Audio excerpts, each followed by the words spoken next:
I hope your collection is ready to join the collective. Here's your look at the new Super7 Star Trek The Next Generation Picard as Locutus of Borg.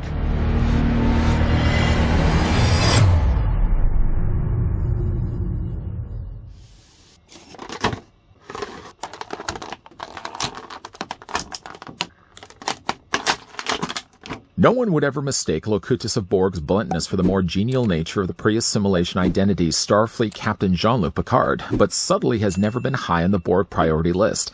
This 7-inch scale Star Trek The Next Generation Ultimates figure of Locutus of Borg features multiple interchangeable heads and hands. You won't have to worry about how well this made-to-order Star Trek The Next Generation Ultimates Locutus of Borg figure will integrate with your collection. Assimilation is kind of its thing. Well, before anyone else around here becomes a Borg, let's grab the tape measure and see how tall the figure stands.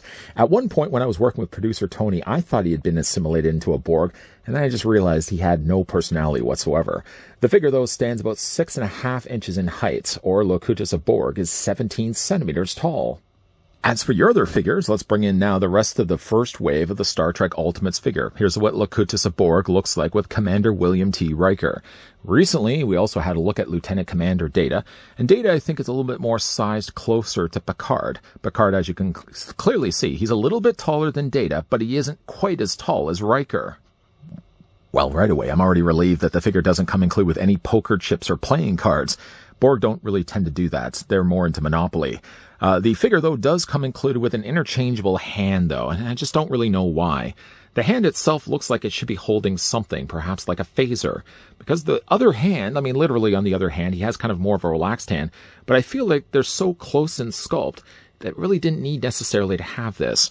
I'd hate to think that Super7 is basically stocking their figures with extra accessories to justify the price, because again, like looking at it, the hands are so really close together. Let me just grab it by the peg so you guys can see. I mean, again, like the hands are so close to one another. If you already had this hand, I don't think you'd be disappointed at all to find out that this hand wasn't included. The figure, though, does also come included with 2 other interchangeable head sculpts.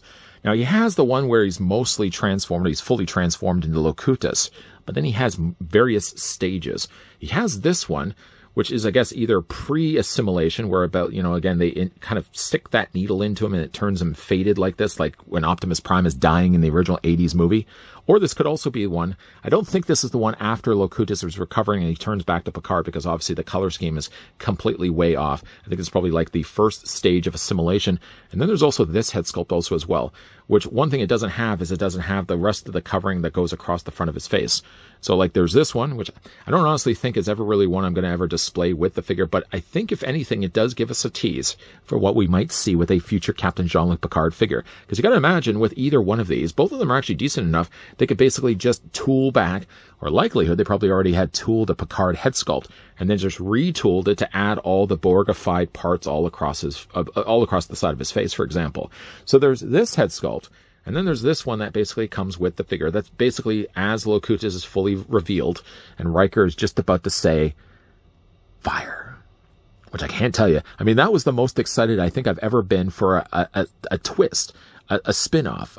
What do they call it when they wrap up I can't remember what the name of it is. Basically, when they end a series, a cliffhanger. That was probably the most exciting cliffhanger I think I've ever seen as a kid. And I kept running back to my house. I think Saturday afternoons was when they were doing new Star Trek The Next Generation episodes. Kept thinking that the newest episode was going to come back until I realized later I had to wait for fall. Anyways, though, back to the head sculpts. This, I got to believe, it is going to be used at some point for a future Picard figure. It does have, though, I don't know if you can see it, a little kind of wear-away mark right there. There's a few little lines on the top of his forehead. I don't know if really are supposed to belong there. And then, of course, there's this one that has stretched across the front of his face. He's all got the additional Borgified parts. Nice additional use of some dark gunmetal gray. Changing out the head sculpts, by the way, one thing I will say, though, is be very, very careful about this. He has this hose that runs from this side of the figure's face, if I get my blasted finger out of the way, that is, for all intents and purposes, it's on a hose that's supposed to connect right there. The hose, I will say, never stays in place. But in the off chance that it does, let's just get that in there on the back. It's supposed to plug right there, but like I said, it never does. In the off chance, though, that it does, you want to make sure that this hose is removed first before you pop the head off, because you don't want this to stay behind and you rip it off from the side. But again, if you want to change out the head, it's just a case of holding onto the torso, wiggling off Locutus's head, which is just basically on a ball joint, and then popping then the new head in place. which again, I feel in a way, or maybe not as much of a way as the original head sculpt that we had looked at, where it was this one. If I spin it around so you guys can see. This one I have no plans whatsoever to have displayed ever with Locutus. This one I actually do like, but I think I like it for all the wrong reasons. I like it because it just looks a lot like Captain Jean-Luc Picard, but I think honestly if I really wanted to have it more fittingly looking like Locutus, this is probably the better head sculpt of the three. I'll show you guys the difference between the two. Now again, just to pop this one back on, because I want to put back in basically the defaulted head, because that's the head I'm going to use moving forward.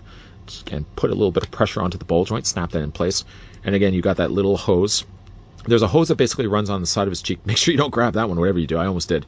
And then again, there's this hose on the side that plugs in for all intents and purposes in that little hole in the back of the figure's body. Looking at the rest of the Locutus's body, one thing I do like about it is the way they've sculpted it. One thing I don't like about it, though, is the color choice that they went with. It has, for weird reasons, sort of a brownish tint to the gray. In the actual series, he actually had kind of more of a grayish black color scheme, where like notably you could see like this section of, I think, of his body was kind of more of a darker black, or certainly at least for his sleeves, they were a lot darker of a black than we actually get here. I think they have taken some luxuries when it comes to the designing of Locutus, because from what I remember, he sort of had more of a fabric sleeve here, and he sort of had like a bicep section that wrapped around the front. Again, they kind of just changed it in such a way. This could be more mirrored, I feel, maybe to First Contact, where we only get a glimpse of Picard as Locutus in the movie. I think it looks a little more like resembling that, and maybe not as much resembling the Best of Both Worlds. I think it was the Best of Both Worlds. Again, the only thing I really don't like about it is the color scheme. The color scheme really needed to be kind of more of a darker blackish gray, as opposed to basically what we're getting right here. It's way too brown. It comes across more to me kind of like a dark chocolate brown. The hoses are all a nice little touch that he's got also on the side of his torso. He's got it here on the side. Connects basically this top of his shoulder to this part of his bicep. So again, when we talk about the figure's articulation, we're going to kind of make sure we hone in on that. Some nice hoses there on the end. He's got a little Borgified tool there on the end. All, again, nice little details. But the thing that's so hard, really, when it comes to Locutus is the fact that obviously Super7 wanted to make this figure. Obviously, they wanted to release him, but they wanted to include accessories. I don't honestly feel like this was really a necessary accessory, and I certainly don't feel like this hand was a necessary accessory. But at least he didn't have poker pieces included, because that would be ridiculous. As we go for the rest of the figure's body, again, there's a nice little breakup where you've got the darker hoses done in more of a shinier black. It works well with the backdrop, but again, I just don't think the color is 100% right. You may also have noticed already that my figure unfortunately has the dinner bell problem. I haven't had this figure out of the packaging for very long at all. I've barely really even moved it. And yet, reasons unknown, the figure has extremely wobbly legs. If you have picked up Locutus for yourself, let me know if you've had similar issues with loose legs. I mean, none of the Star Trek figures up to this point, both Data and Riker, had really tight joints. Again, I just don't know why Locutus had to have loose legs. It makes no sense whatsoever. It's not the case where they've reused the mold to the point where the figures, sometimes if you use a mold a lot of times, there's mold degradation, and it usually results in joints being a lot looser than what they normally should be. But Locutus is a brand new mold. I mean, he's not using a mold with any other shared figures. He really shouldn't be as loose as he is immediately out of the packaging. That being said, let's get a closer look at the figure's articulation. So his head's going to be on a ball joint. If this is a case where you already have this attached into the hole on the back, you want to make sure, of course, that that's not already in there when rotating the head, of course, because that may eventually pull. It's okay if it pulls here. It's definitely not okay if it pulls here, because you'd probably have to glue that back in place. Head does look down only by that far. It looks up, and you can also move it back and forth as well. The shoulders on this side aren't problematic at all, other than just the fact that you have kind of like this shoulder piece that's attached to this section of his arm, that if you try to rotate his arm all the way around, it sort of does get caught. You can kind of see right there. So I want to just kind of make sure that, well, it's easier probably just to rotate it the opposite way around. Arms do come out, but they only go out this far. Any bit past that point, I feel like I'm adding tension to the shoulder where eventually the shoulder pad could possibly pop off. You want to just be careful of that. Figure does have a bicep swivel, single hinge only in the elbow, and again, like the hands rotate all the way around. This side, though, is a little bit more difficult just because, again, everything that's rotating, this is, first of all, I mean, you don't have to worry about that. That's attached to the torso.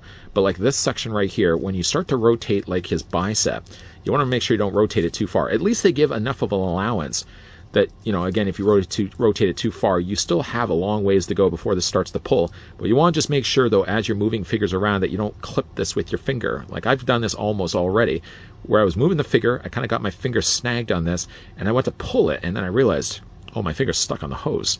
So again, like the articulation is going to be exactly the same on this figure. It doesn't have really much in the way of rotation on the end of his Borg tool. And again, he's got all these extra hoses there as well. Upper torso is going to be on a ball joint, more so in the waist area. Legs do split out.